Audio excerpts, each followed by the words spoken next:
So welcome to the Data to Insight Center seminar series. We are very pleased to have our speaker with us today. Jim Williams is Director of International Networking here at Indiana University. He's the co-chair of the Gini Operations and Integration Working Group. His research interests include high-performance networking, distributed network operations, and development and deployment of networking in support of research and education in developing countries. He's been instrumental in a recent award to Indiana University of $9.2 million from the National Science Foundation to lead 2 high-speed international networking efforts. One of them is a continuation of Transpac 3, which Jim has assured us we'll hear about today. And the second is a new connection to Europe named ACE, which is America Connects to Europe. So Jim, thank you for speaking with us, and we welcome you all. Thanks, Beth.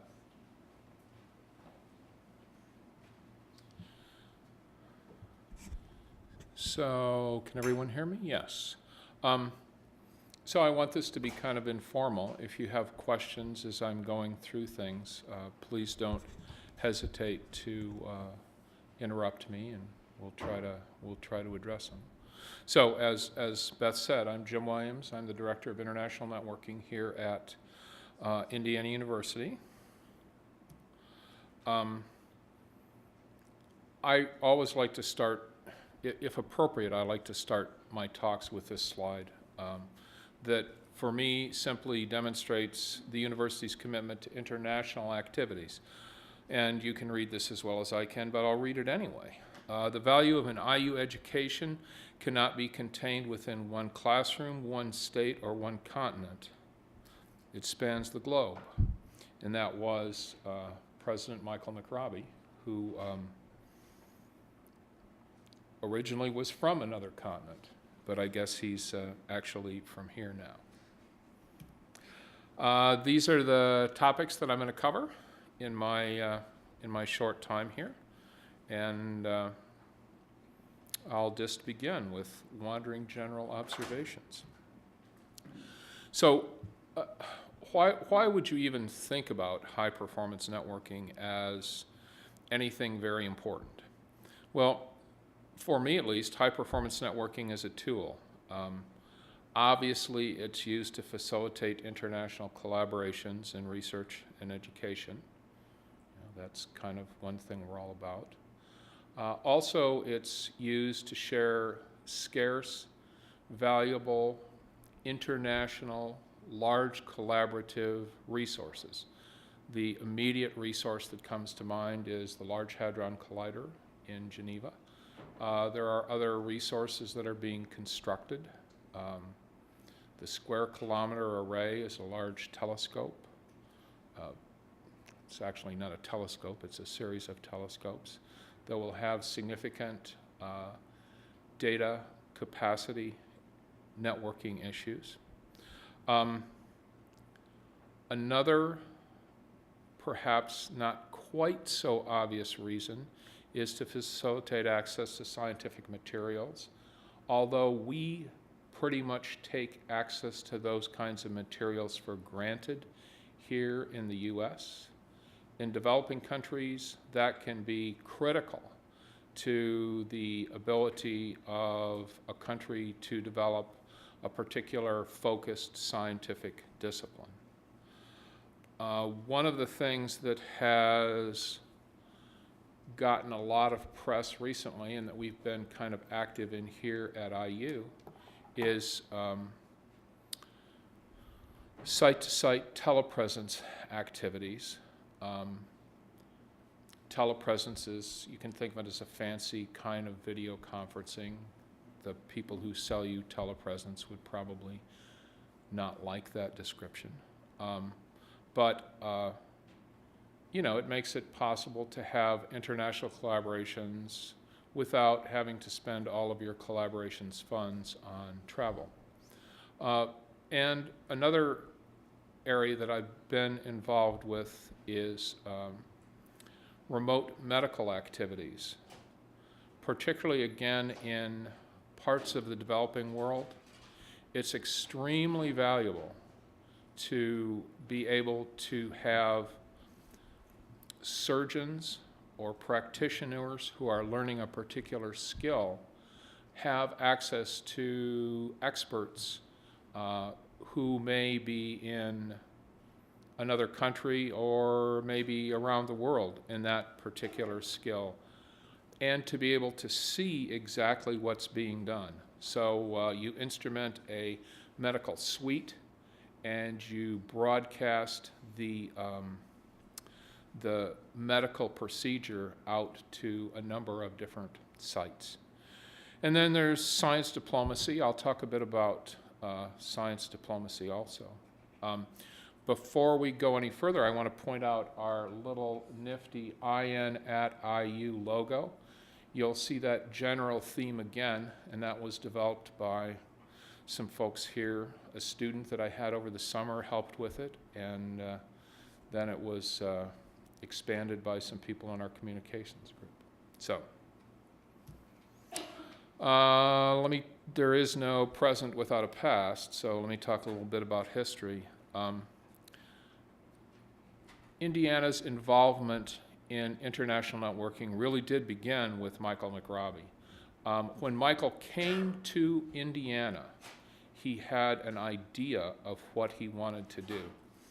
And this idea was formed from his interactions in Asia when he was working in Australia. And he knew from his interactions there that the National Science Foundation was considering developing an international networking program. And Michael was friends with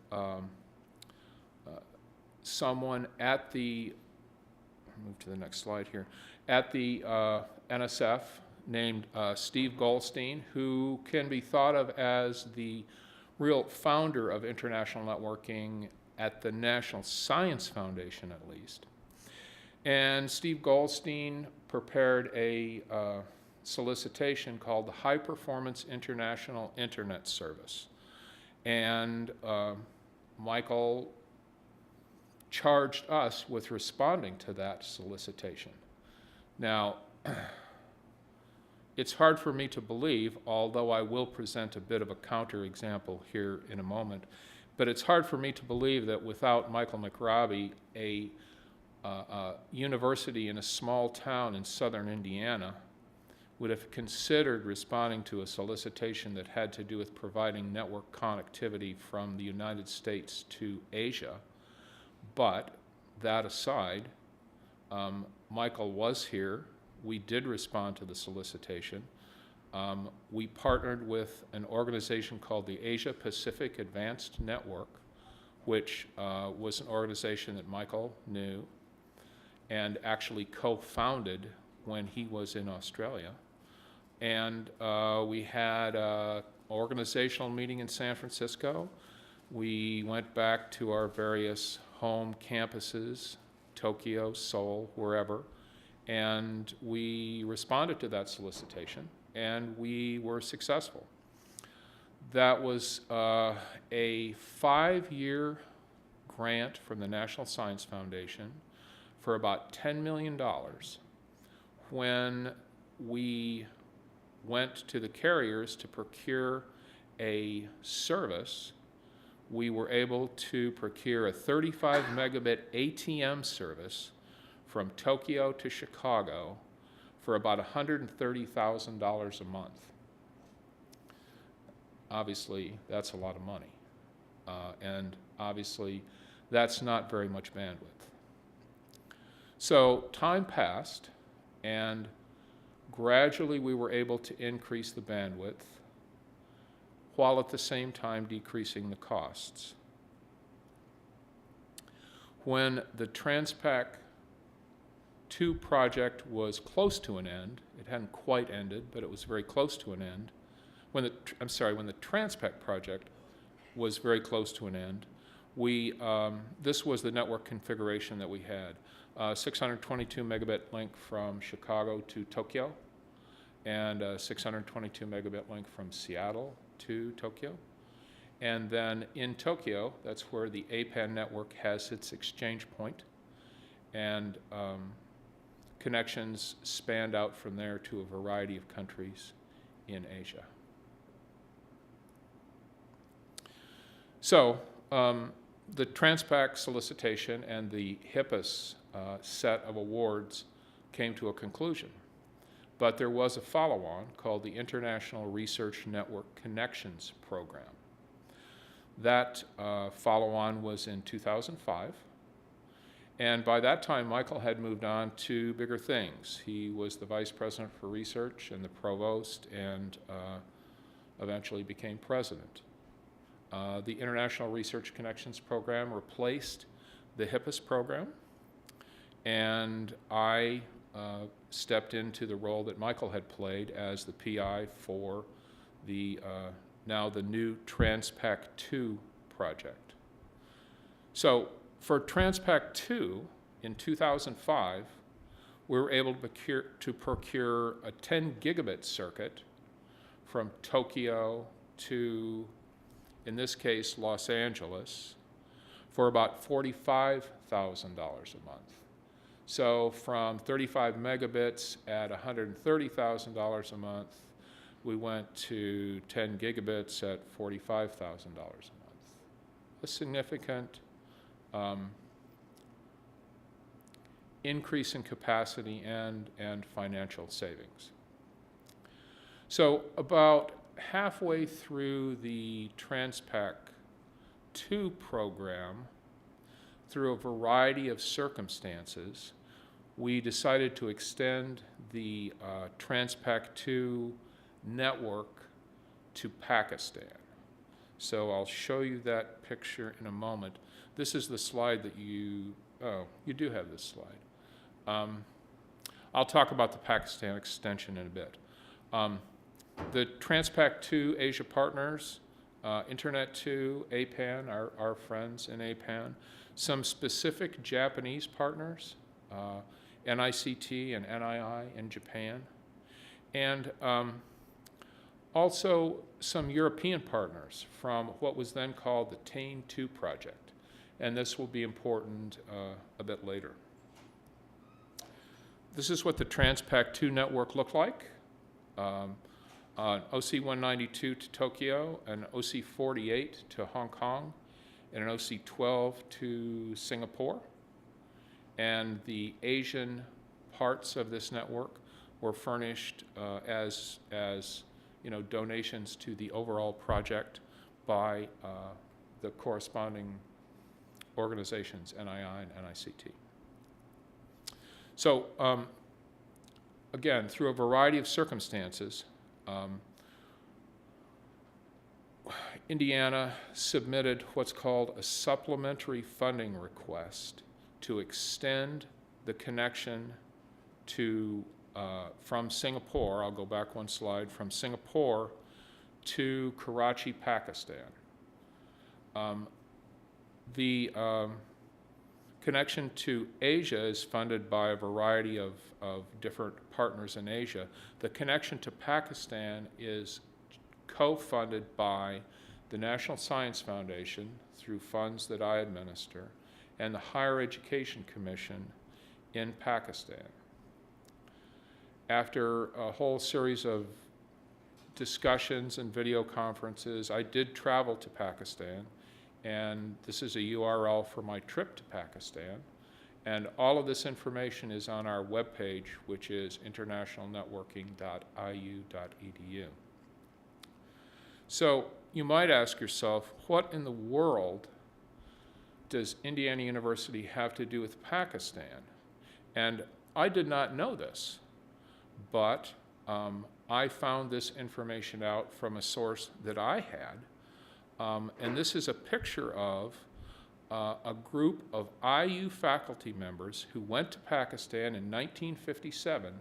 That's not that long after independence between India and Pakistan and Britain, and set up what was then called the Karachi Basic Medical Sciences Institute, and later became the Jinnah Postgraduate Medical Center. And the president of IU at that time uh, gave, gave his approval to this activity. And so, the activity that we've had in Pakistan actually has a long history that I was completely unaware of. Herman Wells was the president at this time. So that was something I learned from preparing this talk. This is what the network connection to Pakistan looks like. It's exactly the same picture that you saw before, but it now has a link from Singapore to Karachi. That is a 155 megabit link. It's actually very, very highly used, although if you were to look at the graphs over here, you would see that there's some problems on the link today. So, that's just the breaks. This is another picture that shows some additional network connections across the Pacific and some connections within the Pacific. There are all sorts of network maps floating around, and this is just, the idea here is to just demonstrate that there is a rich networking environment there. Yes? I was wondering, other than the medical school for the, going back to the 50s, Yes? is there some particular thing about Pakistan that the connectivity that was a driving force for, I guess? I don't know the answer to that. Apparently, and I feel embarrassed that I didn't pick this up, but apparently this is discussed in Herman Wells' book. And Wells had a fairly long-standing relationship with Pakistan. I don't specifically know why, but there's been Indiana University involvement and medical school involvement there for a long period of time. And then apparently it kind of faded away because there's really not that much involvement in Pakistan today. So that's not a very good answer. I guess the only thing I could do is refer you to Being Lucky is the name of the book that I'm thinking of. And so, I don't know. Yeah. Jim, so why Pakistan today, or 2008, in the Middle East, or here in India, et cetera, why Pakistan was changed? So there's a backstory here, as there is a backstory with many things. And the United States was very concerned about Pakistan and the government of Pakistan and the nuclear arms in Pakistan and the problems in Afghanistan and the problems with India. And so there was a high-level delegation from Pakistan that visited the U.S. And my program officer was present at that visit. And one of the objectives that came out of that visit was establish a network connection between the U.S. and Pakistan to encourage scientific collaboration between the two countries. So I told my program officer, hey, that's the business I'm in, I can do that. And so I put together the supplementary proposal, and it was funded. Now, there's always been some question about exactly where the money came from. And, no one will quite fess up to that. But, nonetheless, the link has been up, and I believe that it's been encouraging the collaborative activities that we have. I follow the news in Pakistan a bit more than I used to, and as any of you may know, they've had a terrible time there. It's been very grim for a lot of reasons. But so that's kind of the backstory on that. Okay? So that's kind of history. Now I'm going to talk about the present.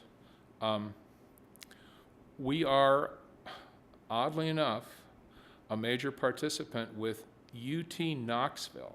Now, there's an odd pair of schools, but Indiana and University of Tennessee Knoxville are major participants in the international networking arena. We have 2 large NSF grants, $9.4 million. Knoxville has 2 large NSF grants, maybe not quite so much, but still big grants. IU has significant international partnerships with other research and education networks. I'll talk about some of those when I talk about our 2 proposals. One of the things we're doing is, so let me take a step back. Again, why do we have these international networks? Well, it's to encourage scientific collaboration. Well, what kinds of things might we do to encourage scientific collaboration? Well, we could have a workshop that actually encourages scientific collaboration.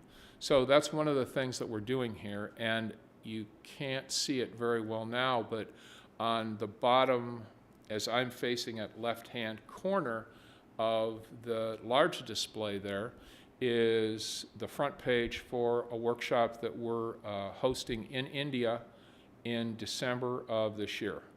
And again, the details for that are on our website. We're also interested in workshops in Vietnam, in the Czech Republic, and perhaps someplace in the Middle East.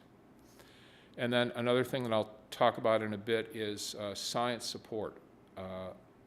Again, the reasons for the networks are to support the scientific collaborations. What exactly does that mean? So, and this is our website, internationalnetworking.indiana.edu or .iu.edu. So, these new awards are now, we've gone through TransPAC, we've gone through TransPAC 2. These new awards are for TransPAC 3 and a program that is called ACE, and I'll talk about those a bit more in a moment. But the overarching program that supports these awards is the International Research Network Connections Program, and these are 3 concepts that the IRNC has. IRNC monies, NSF monies, are supposed to be leveraged. So you're supposed to be able to develop much more extensive networking than only the monies that are provided by the NSF would permit. And I think you saw that in my TransPAC 2 slide. You'll see that again as I put up TransPAC 3 and as I put up ACE. There is an objective of, because of the globalization of many things, science is one, but also because of the globalization of networking, there is a specific objective to try to bring together more closely international and U.S. domestic network engineers and network operations personnel. So the idea here is that if a network is global and there's a problem, it's better to be able to speak to someone in France that you know than to have to send an email to problems@renaterre.net. So, there is a relationship development aspect, and also, obviously, the hope is that these international network connections will lead to better scientific and technical interactions. So these are our 2 new initiatives. I want to point out our spiffy logos again, and you can see how it all kind of fits together here. America Connects to Europe, the ACE project, and TransPAC 3, U.S. Connection to Asia, or TP3, as I talk about it. So in the ACE project, the U.S. lead partner is Indiana. We have some other partners. Dante, NiserNet, and a variety of European NRENs. The project will put into place multiple 10 gig connections between the US and Europe. We will start out by sending 2 connections to Europe and receiving 2 connections from Europe. So that'll be 40 gigabits to begin with. Then there's an opportunity to add another connection in year 2 on both sides, and 2 more connections in year 4 on both sides. And of course, these time frames can shift due to funding. But at the end of the project, the thinking is that we will have 5 circuits originating from the US headed towards Europe, and 5 circuits originating in Europe headed toward the US. And I'll show you a graphic in a bit that will make clear some of these connections and all that kind of thing. Yes? Yeah, so in the early days of grid computing, like the early years of grid computing, there was quite a bit of effort to establish networking between the United States and Europe, primarily coming out of the Netherlands. Does this build off of that or not? So the Netherlands and SurfNet are a significant force in international networking. But they're trying to think of the best way to put this. They're kind of a private force. So that's not to say they're doing anything wrong, and that's not to say they don't have support from a number of countries within Europe. But you know, they are one group that are doing one set of things, and this is kind of another group that are doing another set of things. So is there an intersection between those sets, and what are those sets? Well, the hope is that after 5 years there'll be a complete overlap between those 2 sets. At the moment, there's somewhat of a disconnection between those 2 sets. They're both working on developing different kinds of networking technology to solve different kinds of problems, although that's improving. That situation is getting a bit better. But it's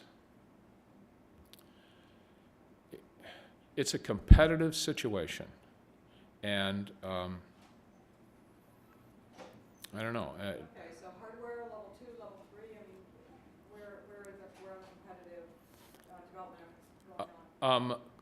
So hardware generally, although probably different kinds of hardware are supported in by different camps, so to speak. The different development efforts are on the software front.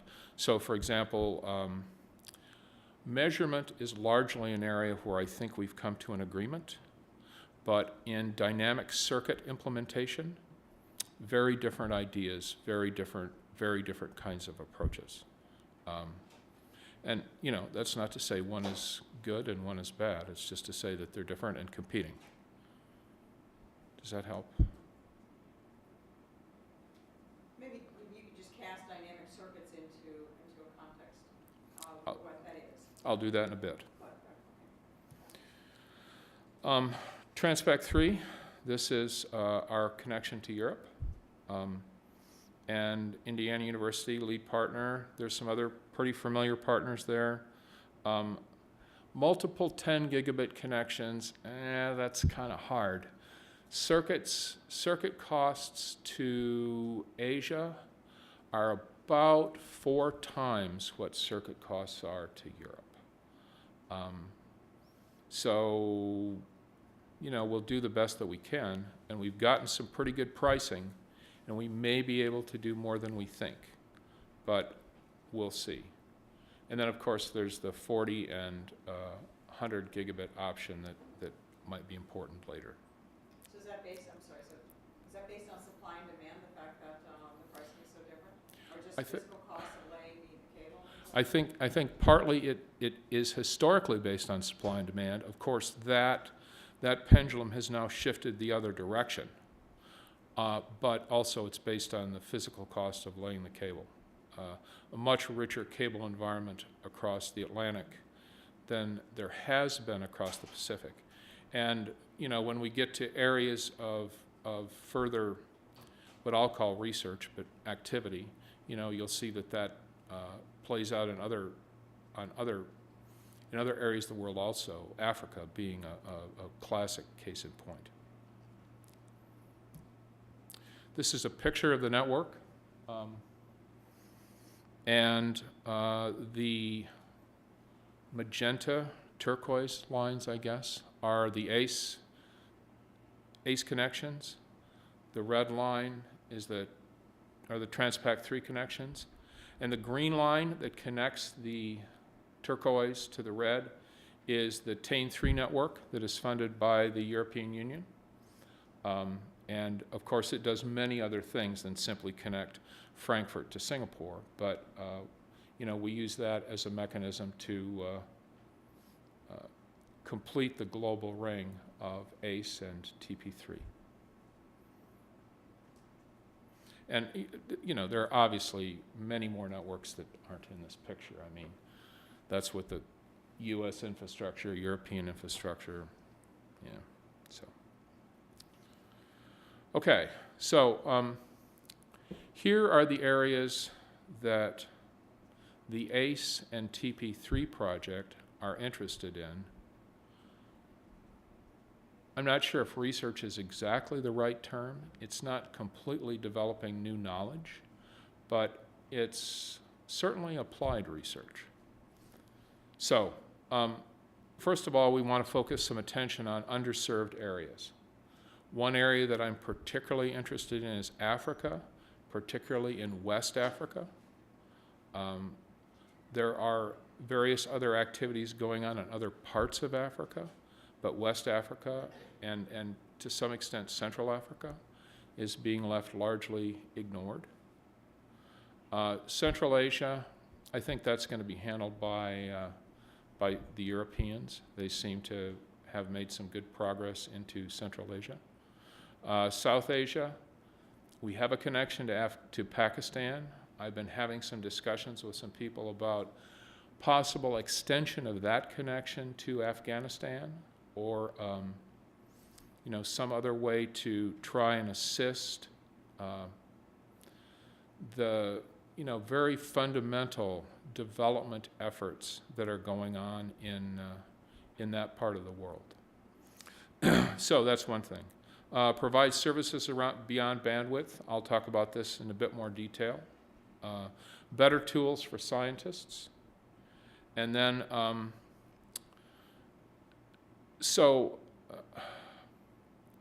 this is kind of a more of a note to self point. The Large Hadron Collider is generating a fair amount of data, but that's nothing compared to what it will generate next year, or what the square kilometer array is predicted to generate, or what these large gene sequencing efforts are predicted to generate. So that creates a huge amount of problems. Problems for people who are worried about storage, problems for people who are worried about computation, problems for people who are worried about data transfer from an instrument site to a site where the data could potentially be used by scientists, or a sort of a fly-by-night deposit site for data. So we're interested in all of those things, and all of those things have a place in both the TP3 and ACE award. So, again, part of this is information or points that are directed toward network operators, but network operators can't actually do the job themselves. So as networks become more integral to the scientific activity, network operators are going to have to become much more accountable and much more transparent. Otherwise, well, I don't see how things can proceed ahead if they don't. So, utilization statistics in a usable form. Any researcher should be able to determine the utilization of the network they're using. Okay, so yeah, it's a good issue on the accountability, so network operations become more transparent, network operators become more accountable. So is that accountable from the point of view of quality of service, or is that accountable from the view of having network traces that show when the lags are, so that the scientists can understand, well, this was a lag in my data flow due to a network blip. I mean, so there's really two sides to that, or is this both? Yeah, so I think part of it is both. I'm not necessarily a big quality of service fan. There's been a lot of money spent on QoS kind of research, and I'm not real sure that it's actually generated very much. But I am a big fan of empowering end users. And end users have to have a tool to determine what the problem is with their data flow. And then we have to have a mechanism to be able to fix that problem. And so this part kind of focuses a bit on the tool. And the next slide will focus at least on one possible mechanism. End-to-end measurement. What researchers are really concerned about is from my work group to the place where the data is stored or the place where the computation is being done, what's going on? I could care less about the kind of graph that's placed over there, network utilization between Los Angeles and Tokyo. What I want to know is from my lab in Jordan Hall to the National Institute of Physics at the University of Tokyo, what's the throughput here? When I try to transfer this, terabit file, what happens? So, dynamic circuits. So one potential solution to this problem, I'm going to skip ahead here for a moment. Okay. One potential solution to this problem is to provide tools to researchers so they can create custom networks, so that the researcher in Jordan Hall can create a path from his work group to his target site in Tokyo or wherever it is. And then when he's finished or she's finished with their work, they'll tear the path down. Well, that's a good idea, but we don't know how to do that yet. We know how to create such a path if you're willing to take 3 months worth of highly paid engineering time in 4 or 5 different locations, but that's not useful. And that's a problem that's got to be fixed, perhaps. How does that differ from a TCP connection, which gives you a continuously existing connection to each other now? Well, of course, with a TCP connection, you're sharing it with a whole bunch of other people. This would be like a private VLAN. You can think of this as a private VLAN that you can set up, use, and tear down. There's a really sweet service that the engineering that Luke Fowler's group here has developed, I guess Luke Fowler and John Paul Heron's group, called Sherpa, which allows you to do that across the NLR infrastructure in a very nice, very easy to use way. But unfortunately, the reason they were able to do it so quickly and so elegantly is that infrastructure is uniform. And that's not the case here. You have to deal with different kinds of infrastructure, and there's a whole European way of thinking about this problem that doesn't match up with the US way of thinking about it. So the Europeans have Autobahn and we have ION. And getting those two things to work together, difficult. Okay, network operators becoming more accountable. Part of being accountable is sharing information. If there's a problem and it's noon in France, it's probably not going to be noon in Bloomington, Indiana. So we need to figure out how to share information about that problem in such a way that people can get access to the data that they need. One idea that is floating around about this is an idea of a meta information center. This is an idea that John Paul Heron is being funded by the Genie Project to develop, John Paul and Luke, and this is the pointer to that particular project. And there is a link to that project off of the International Networking webpage. And then, of course, no talk would be complete without security. Security is obviously a terrific problem. It is a huge problem.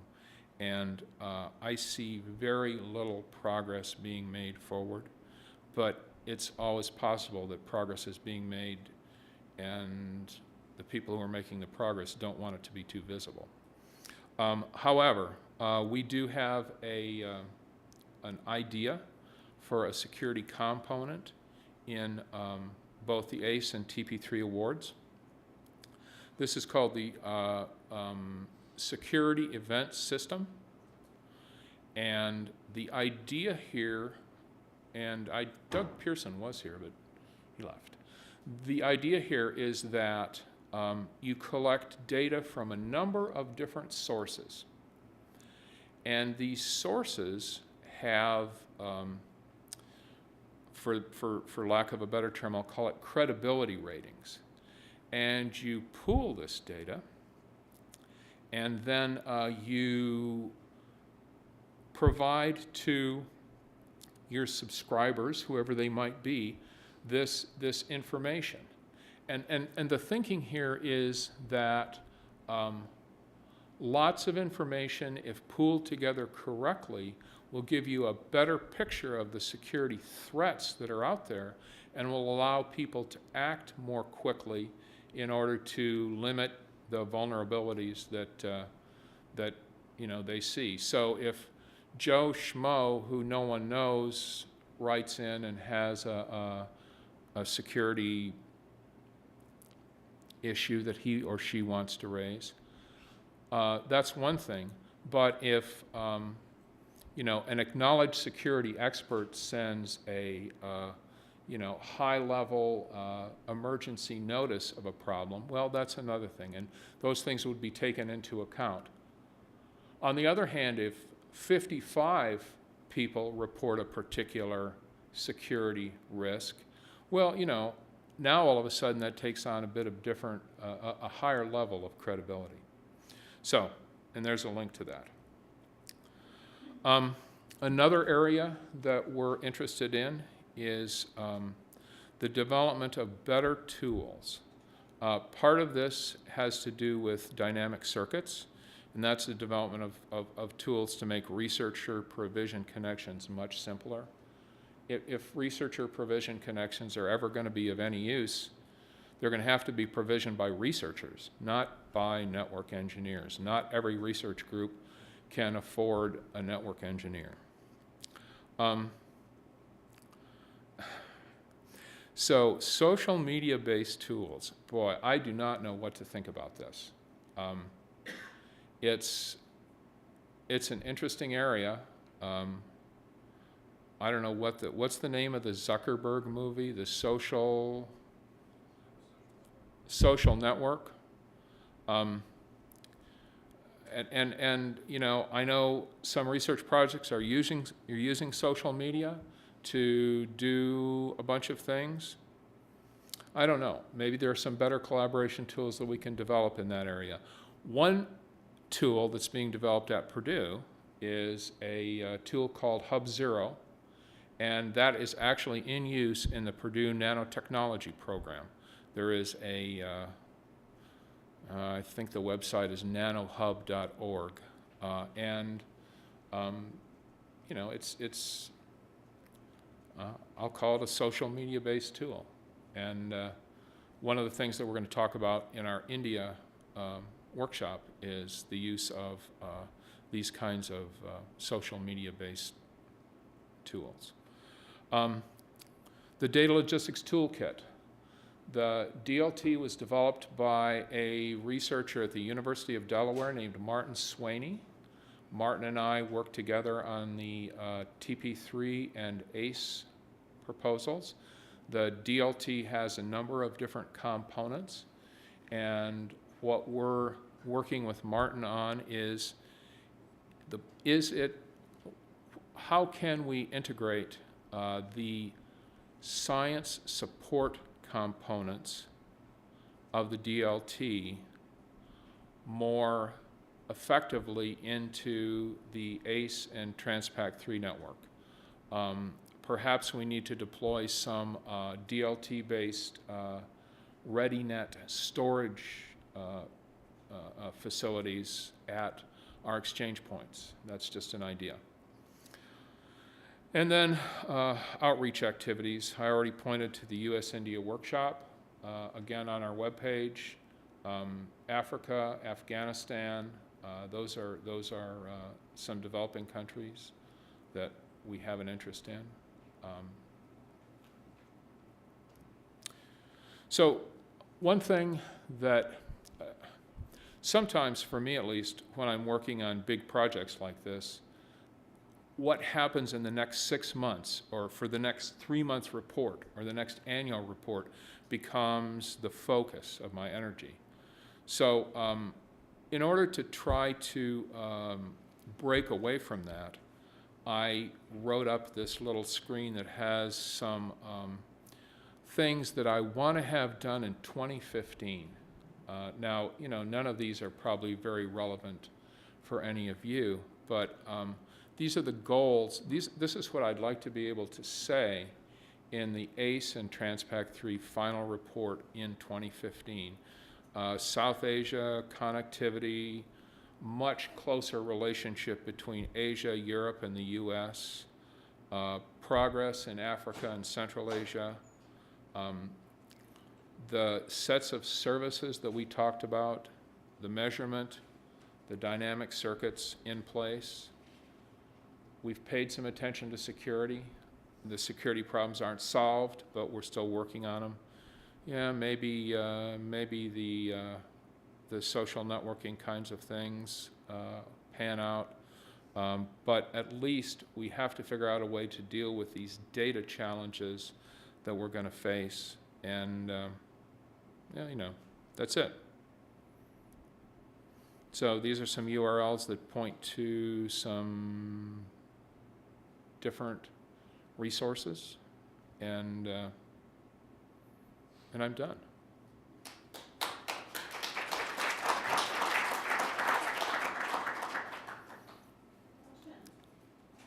Yes? I have a question. I heard from the Pragma chair, Peter Asperger, that you have some connections, some collaborations with Pragma.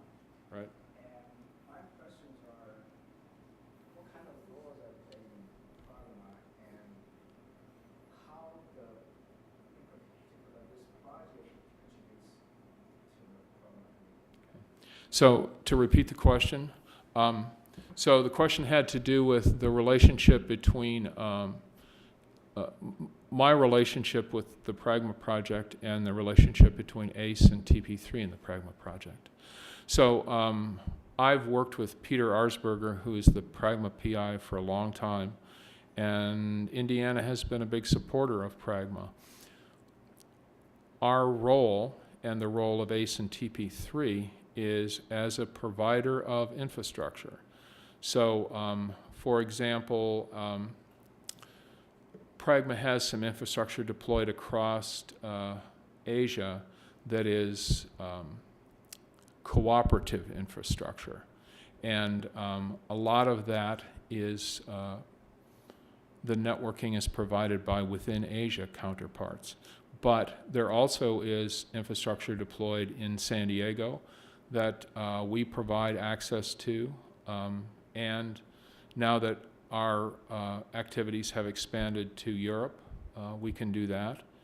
And I also talk with Peter regularly about the activities that we have in the developing parts of South Asia. He's very interested in India, and he's very interested in Pakistan and possibly Afghanistan. So Pragma is just a remarkably successful, very good program, particularly as it comes to the training aspects of things. I'm not closely enough in touch with the program to understand if the cooperative resource that they've built is actually being used to accomplish science, but I am close enough to the program to know that the training aspect of it is really top notch. Does that help? Yes. Any other questions? Yeah, we've got some connection with Jenny, and I know you mentioned you're heavily involved with Jenny. Can you talk just a little bit to you talked about the K-Jenny project? Right. Yeah, but you've got a working group, so can you just Right. get to the working group? Okay. that you have? Okay. So I'm the co-chair of the Campus Operation Measurement and IS group. S must be security. I don't remember what I is. And so the objective here is to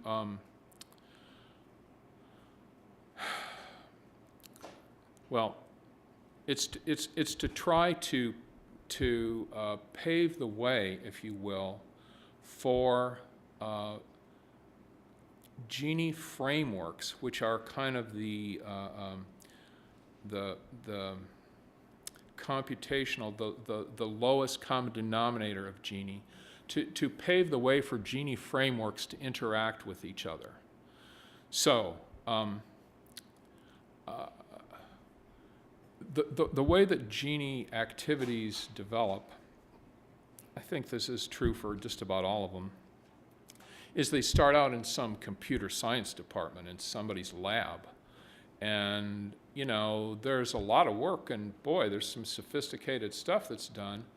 And then all of a sudden, the Gini project came along, and they said, hey, let's try to expand these activities that had gone on in a room, let's try expand them nationally.